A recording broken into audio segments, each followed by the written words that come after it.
बच्चों, एक बहुत ही सीरियस मुद्दे पर आपका ध्यान खींचना चाहता हूँ। आपको मालूम होगा कि जून 2025 से एसएससी ने जो नॉर्मलाइजेशन का मेथड है उसे बदल दिया। इक्वी परसेंटाइल मेथड वो नया लेकर के आए और इसमें सबसे पहले एग्जाम आप देख रहे हैं सिलेक्शन पोस्ट का हुआ, तो उसमें बच्चों की संख्या या शिफ्टों की संख्या बहुत कम है, तो बहुत ज़्यादा पता नहीं चल पाया। एक एग्जाम हुआ सीएचएसएल का 12 नवंबर से और 30 नवंबर तक चला, जो मल्टी शिफ्ट में था। तो इसमें अभी मार्क्स अभी जारी किए उन्होंने कल ही। तो उसमें जो अब देखने को मिला है कि बहुत सारे, और अब हर एग्जाम में यही मेथड लगेगा जहां मल्टी शिफ्ट होंगी।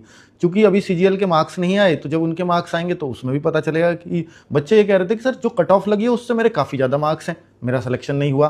तो फिर ये बच्चे मार्क्स का बहुत इंतजार कर रहे थे। तो भाई 146.5 वाला बच्चा था 20 नवंबर की सेकेंड शिफ्ट में, 117.6 रह गए। तो देखो ना, करीब 30 नंबर इस बच्चे के घट गए।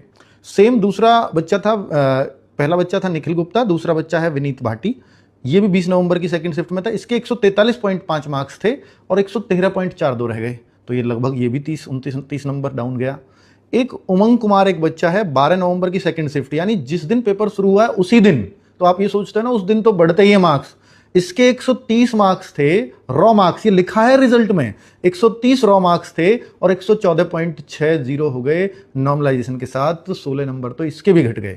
तो भाई अब 10 अप्रैल का इनका टीयर 2 तो है, पर इन बच्चों का से अब ये लग रहा है, क्योंकि दिल्ली पुलिस में भी इक्वी परसेंटाइल मेथड लगेगा और दिल्ली पुलिस कांस्टेबल की तो बहुत सारी शिफ्ट हुई थी। तो ऐसा भी हो सकता है कि बहुत सारे बच्चों के बहुत बहुत नंबर भी डाउन हो, क्योंकि अगर ये मेथड रहा तो ये गड़बड़ होगी।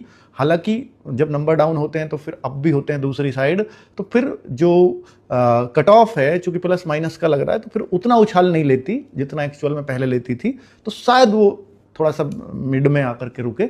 वो तो अभी नहीं बता सकते कि कितनी लगेगी कितनी नहीं, लेकिन ये नॉर्मलाइजेशन बड़ा खेल करने वाला है अगर इस तरह से रहा तो। Thank you.